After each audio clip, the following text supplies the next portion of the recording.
I think it was yesterday, I watched a 20-second clip of an interview with the mother of all cunts, probably.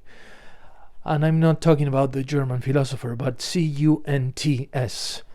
Madeleine Albright, right? She was talking about how she thought the sanctions against the Iraqi government in 1996 were worthy, despite provoking the death of 500,000 kids in Iraq, right?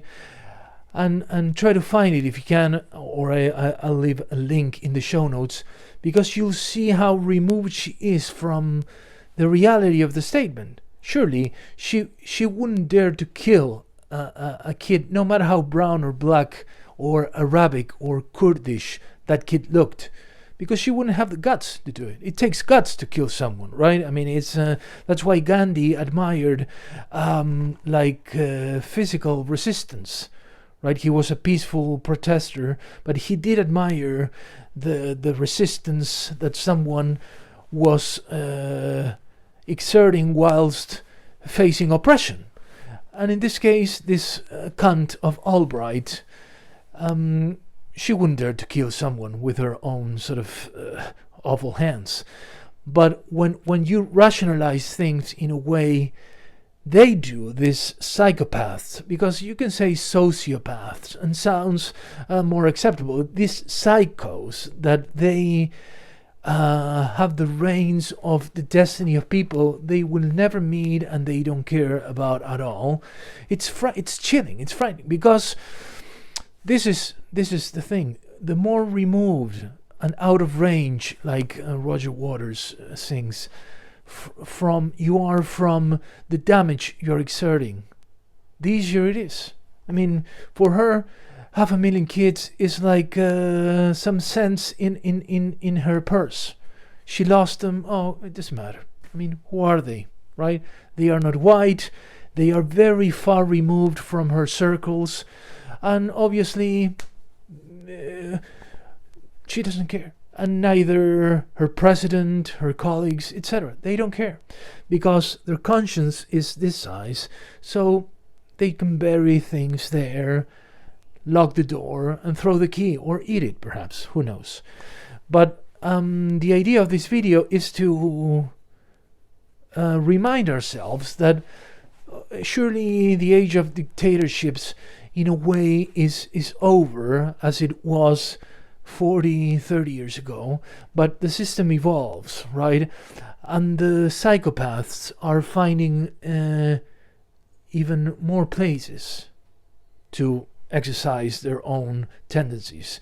And this is what democracy does, right? It's being sold to us like the best, worst system there is, but think about it. You have a dictatorship, you have the head, the god of that system, and then you have minions that might be able to indulge in some impulses, but not as many as you have now in Congress, in the Senate, in the European Union's gigantic bureaucratic machine, etc., right? So I think democracy is like the 3.0 evolution of dictatorships, whereby psychopaths have more access to power and they can sort of relieve themselves from those urges, those murderous urges, right? Because politicians, those who guide kind of the material destiny of the world, they don't care about you, me, anyone else, except themselves and perhaps a very close inner circle and those who can betray them, right? So I think it is worth reminding ourselves that democracy, it's just an evolution of dictatorships, and the same psychopathic personalities are in power, but okay, that's being sold in a way that has more charm. There are more white people there, so you're not as frightened as you might be of Idi Amin eating some of his African people, right? Or Mugabe, or any other sort of Arab dictator, right? A prime minister, white, with a spotless suit, or from the States, a president. I mean, it just projects some authority, right? As if he were touched by God as well. But in the end, they're kind of the same thing. The form changes, right? The way in which they rape us, in a way, changes. You might even think they love you, but no, it's kind of the same.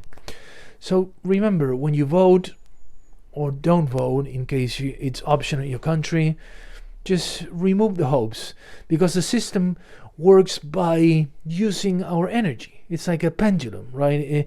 It's our own expectations that make it work. Once we start taking some power from it, it's my hope that the whole thing will start to collapse and something better will emerge, surely, right? Because why not? Let's think about something happy for the end of this video. Thank you for watching, and careful with the lobbies and how you receive information. And something I forgot to say in this video is that whenever you wonder, this is to leave things on a sort of on a sweet note, let's say. Whenever you wonder why people are so attached to extreme ideologies, those who are supremacists and racist ideologies, right? I think one reason could be this one. Imagine this ideology is a mask. So the person in question identifies so much with this ideology that they become one, right? So there's no space between the ideology and the personality. Therefore, there is no room for empathy for whatever that ideology might be making other people suffer, right? Or the cost of that ideology and the dreams of such ideology that it might have on other people who have nothing to do with it and whatnot. So there's no space for empathy. And also, if a crack happens, the personality perceives the pain that such ideology is casting on others. It's provoking on others.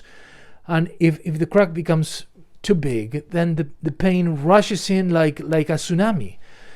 And the personality, the brain, I think, is wired in a way that wants us to not experience life-threatening pain. So if you realized that your identity is linked to an ideology, but then it's like, wait, but a lot of pain and death and misery is being forced upon people who have nothing to do with the ideology and are not my enemies, the pain can be so much that it can kill you. So there's a self-protecting mechanism there. So despite evidence showing that perhaps your ideology is not as good as you think, there is no opening there. So you're protected. So perhaps this helps you have some patience with fanatics that surround us everywhere. That's it. Bye.